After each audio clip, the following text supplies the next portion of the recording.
Hello and welcome to another episode on Health 247, and I am your host Irene Okechukwu. Today we are focusing on a disease that continues to pose a serious health threat in several parts of West Africa. Lassa fever. What do you know about it? More importantly, do you know how to protect yourself and your loved ones? Let's dive into the facts, the risks, and the best ways to stay safe. Now let's talk about Lassa fever.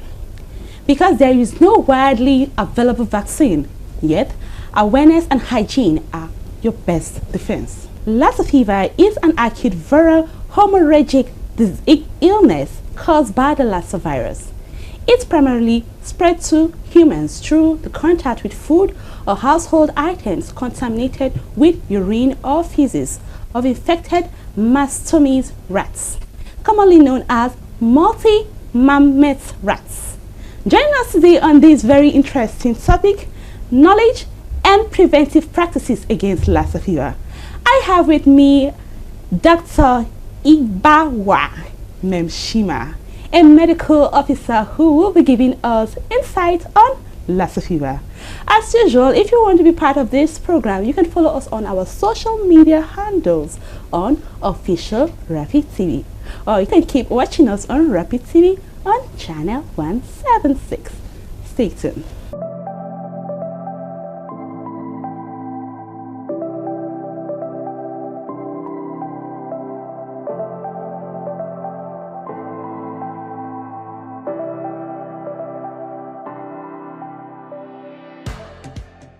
All right, Dr. Memshima, you're welcome on the program Health 247. Thank you for having me, Irene. All right, can you just tell us a bit about yourself? Okay, I'm Dr. Memshima Igawa. I'm a medical officer at the Limi Hospitals, CBD Abuja. Yeah. All right, so today we are going to be discussing on the knowledge and preventive practices against Lassa fever. So can you tell us a bit about Lassa fever? Okay, so about Lassa fever, as you mentioned before, it's caused by a virus, the Lassa virus, and it's mainly spread by infections caused from the multi-mammoth rats. Lassa fever is a major public health challenge, as we all know. It's been here for a while. The first case, I think, was discovered in 1969 somewhere in Borno State, and was named after the city where it was discovered actually. Yeah, and yearly we have a lot of infections with Lassa fever around West Africa. We have about 100 to 300,000 infections annually of Lassa fever, and amongst those 5,000 deaths every year. Wow, yes, that's so serious. So can you tell us how this Lassa fever is spread? What are the symptoms on Lassa fever? Okay, so as I mentioned before, it's spread through infections from the multi-mammoth rats. So it can be direct transmission, it can be through human to human, or from rodent to human. So when you talk about human to human, how is it being spread from human to human? Okay, so a human who is infected with the virus, gotten from the rats? Yes, gotten from the rats. Sorry. Can infect through bodily fluids. Okay. Bad hygiene is one of the major causes of this. That's why we advise proper washing of hands and all of that. Because when you get in contact with the fluid and then you touch somebody else, exchange body fluids like blood, whatever, saliva, the person becomes at risk of contracting Lassa fever. So apart from rats, that's rodents, what other animals can spread this Lassa fever? Oh, it's mainly gotten from rats, but other rodents as well. Like what type of rodents? None in particular I can think about right now, but yes, it's mainly this rat. This is the main carrier of Lassa fever. So can you list any high risk behavior or the environment that may increase the chances of contracting this Lassa fever? Okay, so high risk behaviors, as I mentioned before, poor hygiene. That's one of the main issues, because if we come in contact with these rats, the only way, rats are mainly found in bushes and places like that. So for us to come in contact with them, it means they're attracted to the environment. So unkempt environments, bushy, dirty environments, stagnant water, things like this can attract the rats to come into our homes. And sometimes we can have like holes around places, and this is how rats get into our homes and deposit their urine, saliva, feces, and expose us to this infection. So, for instance, those who are fond of eating bushmeats, just like some people love to eat bush rats. Yes. When I was a kid, I ate lots of bush rats. Oh, I tried it too. So it's an experience actually. So nobody should come for me for saying Yeah. that. If for those who are fond of eating this bushmeat, are they prone to, contracting this Lassa fever? Definitely. How? Because we can't tell when they go to the bushes to hunt for these rats. Yeah. We can't tell which of the rats is infected and which of them is not. So they just might eat the infected rat. And what if it's properly cooked? a virus is a virus. Generally, bacteria can be treated with antibiotics and all of that, as we know. But with viruses, they can be latent, then they come up again. So they don't die. Viruses don't just go away. They just go inactive, and then whatever triggers them. There is a saying that disease not the kill African man. That is the pigeon quote. So in those days, our forefathers were fond of hunting bush animals, and then you just spoke about the year when Lassa fever, came in. Yeah. So those days we've not been having issues of Lassa fever, and people were so free to go hunt for animals in the forest, and something like of such was not happening to them. And yet you see some hunters till date, they still go and hunt for these bush animals and they consume them, and they are still healthy. Are you saying that we are different from these people? Because if you meet them, they will tell you that I'm a strong African man, this is not the kill me. So why will you be killing me? I mean, I would say just maybe some kind of luck they had. Okay. They were not coming in contact with the infected rats. The ones that they were having were the ones that didn't have the virus. So maybe that is why they were healthy. On the other hand, maybe they fell sick sometime. Okay. But because Lassa fever doesn't have very specific symptoms, the symptoms are very intertwined with other diseases that are common in our environment. Yeah. So they could have easily mistaken it for malaria, typhoid, or something else, and just maybe some of the cases are mild and some are severe. So maybe they just had a mild infection, or as I said before, maybe they did not eat the infected rats. Interesting. Moving further, we kind of skipped the symptoms, those signs and symptoms of those who have contracted Lassa fever. What are those signs and symptoms that you see in a human if he has contracted Lassa fever? Okay. So firstly, fever, as the name implies, Lassa fever. So one of the symptoms is fever. So they'll have high body temperature. Okay. Sometimes it goes way up to the 40s. They can have in terms of the temperature. Body temperature, yeah. And then you can have nausea, vomiting, body pain, abdominal pain, and then most of these symptoms, I'm sure as I mentioned, you can say, sounds like malaria. It sounds like malaria. Sounds like typhoid. Yeah. That's why I said they're non-specific. They can easily be mistaken for any of these things. So, yeah, these are the symptoms in the early stage. And in the later stages, it can go so bad and start causing confusion. It can cause tremors. That's like involuntary shaking of the hands, limbs. And then confuse that with Parkinson. Doesn't mean the person's hand is just shaking. Yes, just like that. Yes, and also it can even lead to bleeding, and these complications What type of bleeding is that? You can bleed from your mouth, from your nose, from the GI tract through feces, and even from the vagina as well. Bleeding from all orifices. It's a terrible sight to see. So early detection, can it cure it? Early detection definitely increases the prognosis. Because, okay, I didn't speak about the incubation period. That's the period between the contact and when symptoms start to manifest. Okay. So it's between 1 to 3 weeks. Okay, 1 to 3 weeks. Yes. So let's say someone who comes on day 5, for example, might stand better chances than somebody who came at day 14, so to say, where the symptoms has progressed. Is there any particular medication to take? Good story. I actually did work at an area that was Lassa was a major concern. I worked in Edo for a while, and I was in the Lassa center. Wow! So we did have an antiviral medication, ribavirin, which we used to treat Lassa. At least we used to help to reduce the symptoms, even though we have not had like a solid drug that would say, okay, this is definitely for Lassa, and we don't have a vaccine yet. So all we have to do is prevention. Just prevention. So you mentioned earlier on that if a person who is being diagnosed of Lassa fever and he comes or she comes on time, the person can be treated. Are you saying that there is no medication to give the person for the person to recover? Oh, okay. Yeah, like I mentioned, the drug which we used to give, which is ribavirin, is an antiviral drug. Okay. It's a virus, so antiviral would help to improve the symptoms. And then depending on the presentation, we also manage their symptoms, underlying symptoms. So if they're having difficulty breathing, we can aid them with oxygen.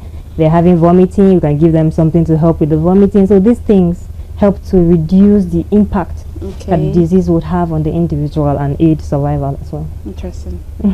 All right, viewers, it is being Dr. Mem Shima who is taking us through on this very topic on Lassa fever, all we need to know about Lassa fever.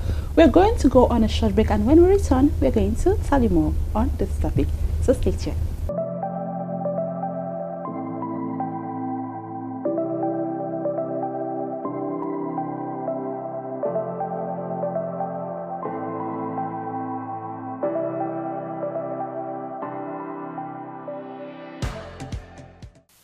Back on this very topic, knowledge and preventive practices against Lassa fever. Lassa fever, according to the World Health Organization, they have recorded a high case of Lassa fever right now in the country. As you can see, this disease is something that needs urgent, will I call it an urgent interaction. People need to know about it. They need to know how to tackle it before it spreads beyond control. So it has been me and my guest, Dr. Mem Shima, who is taking us through on this very topic, knowledge and preventive practices against Lassa fever. So, over to you. Can you tell us a bit how one can prevent this Lassa fever? Okay. So, on the prevention of Lassa fever, like I mentioned before, the main thing is hygiene. Okay. So, trying to keep our environments clean, rid of refuse, proper refuse disposal would help to keep the rats out of our homes. Also, we should try to prevent things like bush burning. Like I mentioned, that's their natural habitat, the bush. So when we burn bushes, we force the rats to come into our homes. So this is another way to help to prevent that. Then wait, just a second. You said if you burn the bush, they will not come to the house. Yes, because they live in the bush. Now so you have destroyed their home. Why are you now burning the bush for them to leave the bush and come to the house? That's why I said stop bush burning. Okay, we should actually stop bush burning. Yes. What of the farmers? Some of the farmers, this is rainy season, and of course, it's time for the farmers to get back to their get back to work. So are you going to advise them to burn the bush? I'm sorry, to leave the bush while they're supposed to maybe get rid of the grasses or weeds so that they can start farming? Okay, so I'm sure even if I advise them to do that, they wouldn't do that. Exactly. So I can only advise us now to take care of our homes. At least we should try clean up our environment, dispose refuse correctly, try to close up doors, holes around our houses that will prevent the rats that are coming from the farmer's bush into our homes. There's something that you just caught my attention on. Actually, I have a house that is very clean, but I don't know why I have some rats that always disturb me in my roof, like my ceiling. They go around. It's not funny, but it's funny actually. Yeah. So I don't know how they came into my house. Yeah. Everywhere the doors are locked. Everywhere is, I tidied everywhere. But at night, I keep hearing like they keep. It's more like a spirit visiting me. So how can we get rid of that? Yeah, rats are very sneaky. They can go in anything at all, any hole, any little hole they find. Rats can get in. Can we really say we can block all the holes in our house? Exactly, we cannot. Maybe that's exactly what I'm trying to drive at. So we should just try to maybe preserve our food and water properly, so that we do not go ahead to ingest their waste and expose ourselves to Lassa. So how you're talking about how we can prevent it now? How can we now store our food and the water to prevent contamination? Because I just spoke about how my house is. Yeah. Everywhere is tidied up. I don't keep refuse in my house. I take it a bit far from the place I stay. But the thing is that the rats have they live in the roof. So sometimes their feces drop down from the ceiling. Right. Like drop down, and when I'm sweeping, I see droplets of their feces. But I don't see the rat inside the house. So now moving on to what you were saying, how can we now store food and water to prevent contamination? Okay, that's a good question. Yeah. So for storage of food and water, as you mentioned, you always see feces around in the stores from the roof. Exactly. So some people may be wondering, because some use POP, but never, notwithstanding, they still find that. It can even be from below. It must not even be from above, right? Yeah. Yeah. So most of us, we have the way we shop. maybe bags of rice, things like that. And all of this, we know that rats can eat through. Exactly. They can climb. It's not proof to them. So we can try to store our food in more of plastic containers. Okay. Yes. So here, if you can, that won't still stop them. But They still bites, like try to even destroy the plastic containers as well. As bad as they are. Then Like they fight with me practically. Whoa. They see me and say, "We are in charge. This is my house, not yours." Then we can try crazy. aluminium, something they cannot bite through, but Okay. something that is proof of rats that has tight lids as well. Okay. So that when you come, at least even if you see the feces, it's just on the cover and you can just get rid of that, wash up, replace. What and about you're free water? from How that. do we now protect that? Because some of us, we do not use the bottled water. We use the sachet water. Right. And most of the times, they go as far as pinching, like biting the sachet water, opening it. And when you open the when you want to take the sachet water to drink, you notice that the water has gone a bit flat. Maybe there are a little bit of holes. Right. So how do you protect this? These are things that I know that no matter how you protect your food, your water, they still find their way through. Yeah, so for things like sachet water, for example, maybe it's going to be a lot of work, but for your own protection, you can still try to store them in another container. Like dispenser? Dispensers as well, but can we really, these are rats, they go anywhere. They Maybe go they can anywhere. even climb dispenser these days, I don't know. They do. They do and undo. They are spiritual. I call them Exactly. spiritual animals. So we can still store them in the same containers that we're using for all those other food stuff, and Okay. then have a lid. When you're ready, you refrigerate the ones you need, close back, and just all precautions to avoid these rats, because the symptoms, these things are not pretty. For instance, if you happen to buy a bag of rice, of which you know how much a bag of rice is, and you opened it on a Sunday, you want to cook rice, and you saw feces, like droplets of feces in the bag of rice, are you telling me for my own health benefit, I should throw away the rice? I should scoop, scoop the place that was not affected and cook my rice very well.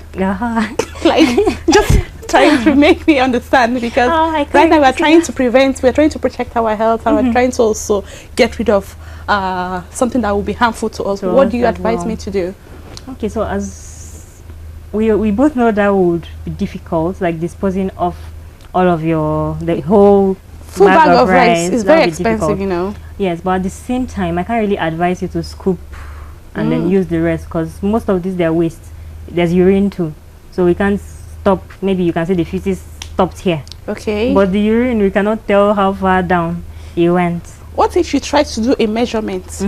Like you try to calculate. circle that place that it defecated. Now you get something like a scoop. Right. You dig it right down. Yeah. Because if you discard everything, even your ancestors will not be happy with you. They say Yes, you they will. wasted food. I understand. Well, at the same time, as difficult as it is and as challenging as the finances may be, we may end up still spending the same money on our health. So why your not advice you protect? discard everything. Why not protect yourself That's from the very expensive. very expensive? I know. Anyway, but they say health is wealth. But then I don't know if people are going to take my advice. Like you said, African man, they die from hygiene. Like me, I no go die. I'm an African woman. Yeah, but as Like that best right, as you you told me can. I should discard. I go scoop and move. Please And don't wash try it. that. Please wash it Wash properly and wash it after you, thoroughly. you scoop it. Exactly. At least that. So okay, moving forward, if someone has symptoms of Lassa fever, what can you, for instance, if God forbid, Right. I have symptom of Lassa fever, and you're as a medical professional, Right. what can you do to assist me? Okay. So as a medical professional, our first advice is always go to hospital. Even our friends, most of the time they would text you, oh, I'm having this, I'm having that, I'm having that. Go for test first. Go to the hospital. Get yourself tested. Okay. So that we can tell exactly what it is and how to approach it. So some people now, if you tell them that they should go for tests, something like a lot of things will be going on in their mind. But yet they know they are having, you as a medical professional, you're seeing that sign in them, Right. but you're not sure. That fear alone will not allow them to go. So, for instance, if the facility is not closed, what can you do, like a kind of a first aid? Okay. As a first aid, is always treat the presenting symptoms.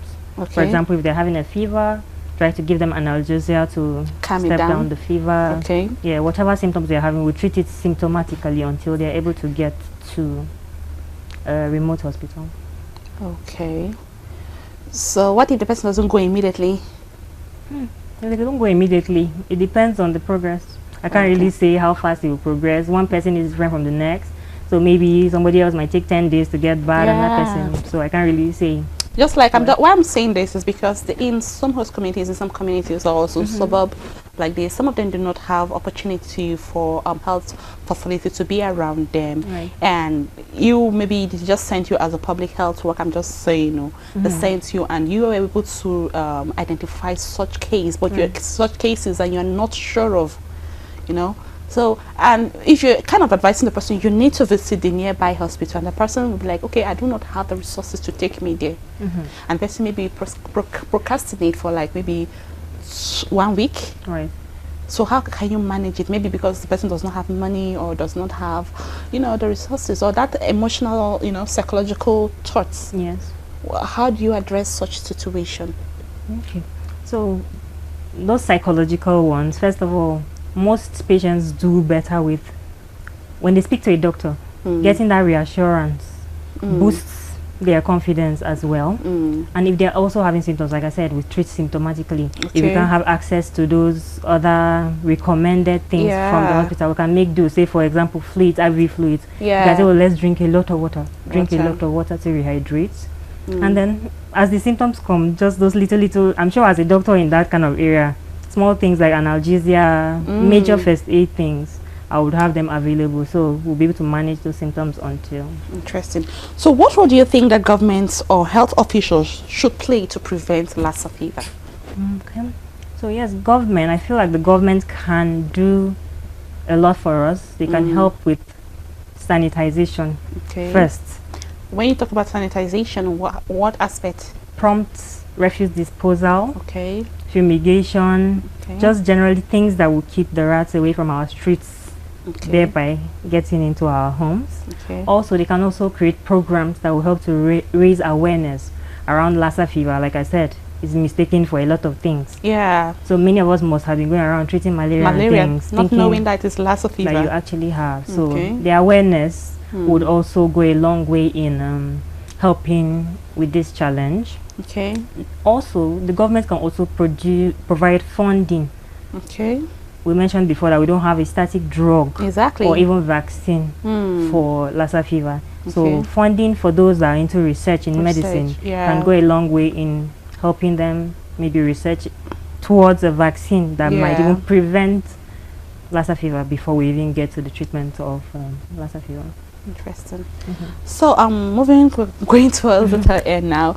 So what can community do to prevent the spread of Lassa fever, as the government are going to do their own part? Now, what do you expect the community to do? Community, please keep our environments clean.